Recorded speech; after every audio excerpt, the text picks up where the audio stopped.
नमस्कार दोस्तों, स्वागत है आप सभी लोगों का एक बार फिर से हमारे YouTube चैनल में।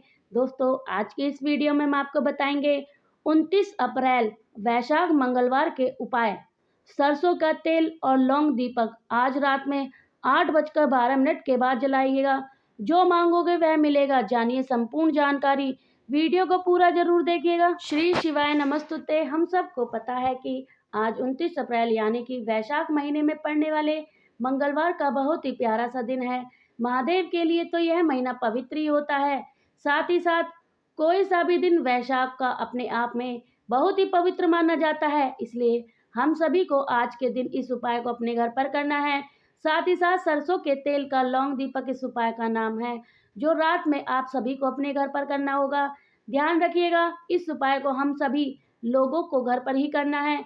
इस चीज का विशेष ध्यान रखिएगा। चलिए सबसे पहले आपको समझा देती हूँ कि आज इस उपाय के लिए हमें तिल के तेल की आवश्यकता नहीं, हमें घी की आवश्यकता नहीं, बल्कि हमें क्या करना है, सरसों का तेल। और आप लोगों को अगर डाउट है बहुत ज़्यादा तो हमें सरसों का तेल लेना है, वह काले तिल का लेना है या पीली सरसों का, काली राई का लेना है या को पीला कोई सा भी हो सकता है, इसमें कोई दिक्कत नहीं है।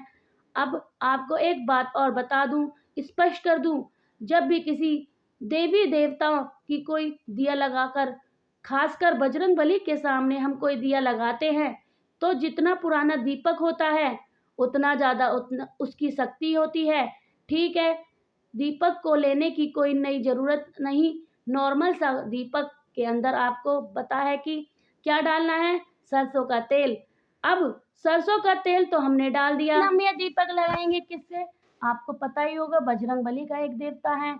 हमें देवता के सामने कौन सी बाती लगाई जाती है, गोल बाती। तो आप सभी को क्या करना है, गोल बाती सबसे बड़ा रोल पता है कि इस दीपक को किसके नाम से लगाना है, इसकी बात करेंगे। लेकिन उससे पहले एक छोटी सी बात बता दूं, दीपक को बजरंगबली के सामने ही रखना है। और मुझे पूरी उम्मीद है कि आप सभी के घर में बजरंगबली की कोई ना कोई फोटो प्रतिमा जरूर होगी, उन्हीं के सामने। और पहले दीपक के नीचे क्या रखना होगा, थोड़ा सा काला तिल रखिएगा बस, और आपको कुछ ज़रूरत नहीं रखना है, ठीक है ना। उनके ऊपर क्या करना है, अब आप सभी को इस दीपक को प्रज्वलित करना है। ध्यान रखिएगा, बजरंगबली के दूसरे नाम नंबर के भाई का क्या नाम है, मैंने आपको 1000 बार बता रखा है, कम से कम बता दिया होगा। और नाम आपको याद भी होगा, क्या नाम है, गतिमान। तो आप सभी लोगों को इस दीपक को किसके नाम से लगाना है, गतिमान भगवान के नाम से। आप सभी लोगों को इस दीपक को प्रज्वलित करना है, इस दीपक को जलाना होगा। जब आप इस दीपक को जलाओगे उसके बाद आपके पास में लौंग का जोड़ा होना चाहिए।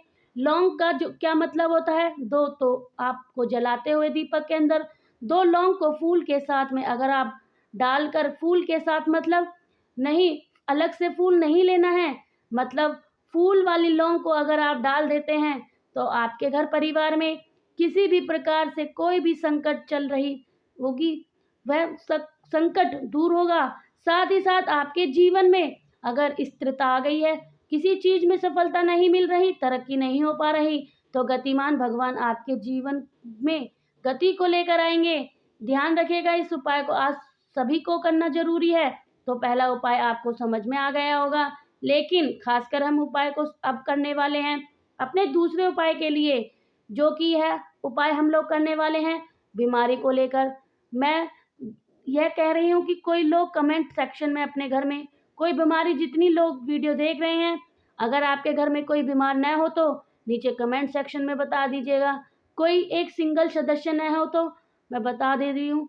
तो चलिए, छोटी मोटी परेशानी तो हर घर में ज़रूर होती हैं, क्योंकि ऐसा इन्वायरमेंट हो गया है, ऐसा खान पीन हो गया है, लोगों की ऐसी लाइफस्टाइल हो गई है। तो आपको क्या करना है, उस बीमारी को दूर करने के लिए एक चुटकी काले तिल लेने हैं। देखिए, बहुत ज़्यादा की कोई आवश्यकता नहीं, बस एक चुटकी काले तिल लेने हैं। ले लो, आज बड़ा मंगलवार है, जो वह भी वैशाख के महीने की कोशिश करेगा। सरसों का तेल मिल जाएगा, ज़्यादा नहीं लेना है इस बार, 2 से 1 चम्मच बस, ठीक है ना।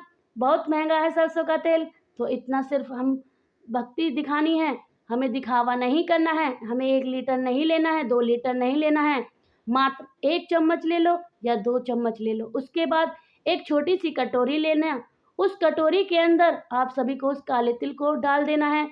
बस ठीक है ना। आप सभी को इसे लेकर कहाँ पर जाना है, पहले तांबे का लोटा ले लो, उसके अंदर जल भरो। जब कोई उपाय बीमारी के लिए करते हैं, मैंने आपको बताया है, उसके लिए हमें किस चीज़ की ज़रूरत पड़ती है, आप लोगे गंगा जल डालना है, ठीक है ना। कलश के अंदर गंगा जल डाल दो। फिर आप इस कलश को उठाना है और सीधा पहुंच जाएंगे महादेव की शिवलिंग के पास।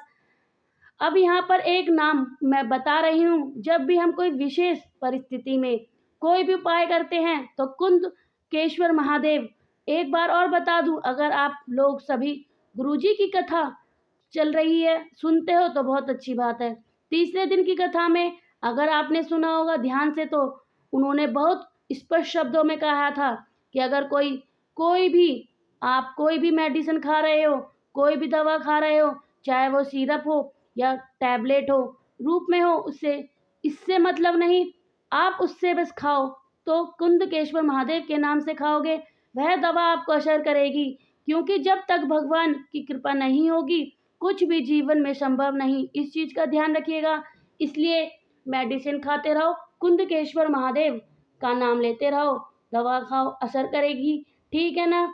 उपाय की बात कर ली, जो मैंने आपको सरसों का तेल बताया था उसके अंदर आपने काले तिल डाले हैं, उसे आप महादेव के शिवलिंग के ऊपर समर्पित कर देना। किसके नाम से? कुंदकेश्वर महादेव के नाम से। साथ ही साथ उस व्यक्ति का नाम और गोत्र बोल देना है। जो भी व्यक्ति घर में बीमार रहता है, और इतना सब कुछ करने के बाद लास्ट में आप सभी लोगों को 1 लोटा शुद्ध जल तांबे के लोटे से अगर श्री शिवाय नमस्तुते का जाप करके अगर आप समर्पित कर देते हो तो आपके घर परिवार में कोई इंसान बीमार नहीं पड़ेगा। तो चलिए, यहाँ पर हम लोगों ने 2 उपाय की बात कर ली। हाँ, आप दवा खाओगे कुंदकेश्वर महादेव के नाम से, लेकिन आप सही हो जाओगे तो इस दवा को बंद नहीं करना है, बिना डॉक्टर की सलाह से इस चीज़ का विशेष ध्यान देना, ठीक है। चलिए, 2 उपाय समझ में आ गए होंगे। अब बढ़ते हैं अपने दूसरे उपाय की तरफ, तीसरे उपाय की तरफ। चलिए बताते हैं क्या है। तो उपाय होगा किसी भी प्रकार की इच्छा की पूर्ति के लिए। बहुत ही अलग सा उपाय है, बहुत ही प्यारा सा उपाय है। चावल का एक दाना लीजिएगा जो कहीं से खंडित ना हो, क्रैक ना हो। एक बेलपत्र ले लो, बस एक चावल का दाना ले लो, एक बेलपत्र अपने घर पर उपाय करना है, कहीं जाने की आवश्यकता नहीं। तांबे का लोटा ले लो, जल भर लेना है, जल के अंदर कुछ भी नहीं डालना है, सीधा पहुंच जाओ महादेव के शिवलिंग के पास। यहाँ पर पहुंच करके सबसे पहले आपको बेलपत्र चढ़ाना है महादेव के शिवलिंग के ऊपर, और बेलपत्र ऊपर अपनी मनोकामना कहते हुए चावल का दाना चढ़ा देना। इतना करने के बाद जो मैंने आपको जल बताया है, आज मंगलवार का दिन है तो आपके जीवन में गति रुकी हुई है, तब भी आप उपाय कर रहे हो गतिमान भगवान के नाम से।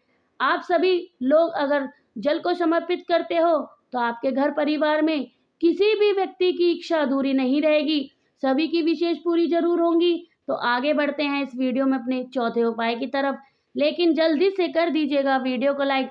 जिसने अभी तक चैनल को सब्सक्राइब नहीं किया है, जो मेरी पहली बार आवाज़ सुन रहा है, तो चैनल को जरूर सब्सक्राइब करिएगा। श्री शिवाय नमस्तुते कमेंट बॉक्स में जरूर लिखिएगा और जय बजरंगबली जरूर लिखिएगा। तो चलिए आगे बढ़ते हैं। हम बात करने वाले हैं उपाय की। किसी भी क्रोध व्यक्ति को ठीक करने के लिए बहुत गुस्सा वाला है तो आप 5 लौंग लेना है। इन 5 लौंगों को तांबे के लोटे में जल भरना है और 5 लौंग डाल देना है। आपके घर में जहाँ भी बजरंगबली की फोटो हो, प्रतिमा हो, आज मंगलवार के दिन पूरी रात इसे ढककर बजरंगबली के पास रख देना है। नेक्स्ट डे मॉर्निंग आ जाएगा अक्षय तृतीया पर इस जल को उठाना है, छान करके लेना है, लौंग को किसी पेड़ के नीचे दबा देना है और यही जल जो भी व्यक्ति घर में क्रोध कर रहा है, गुस्सा कर रहा है, पिला दें। धीरे धीरे कर 2-4 दिन तक उस व्यक्ति का गुस्सा धीरे धीरे शांत हो जाएगा। बाकी मैंने कोशिश की आप सभी लोगों को अच्छे से समझाने की। वीडियो पसंद आई हो तो लाइक करिएगा। कुछ पूछना है, नहीं समझ में आया तो नीचे कमेंट सेक्शन में पूछ सकते हैं। और जितने भी मेरे भाई बहन पहली बार आवाज़ सुन रहे हैं तो चैनल को जरूर सब्सक्राइब करिएगा। श्री शिवाय नमस्तुते, हर हर महादेव कमेंट बॉक्स में जरूर लिखिएगा।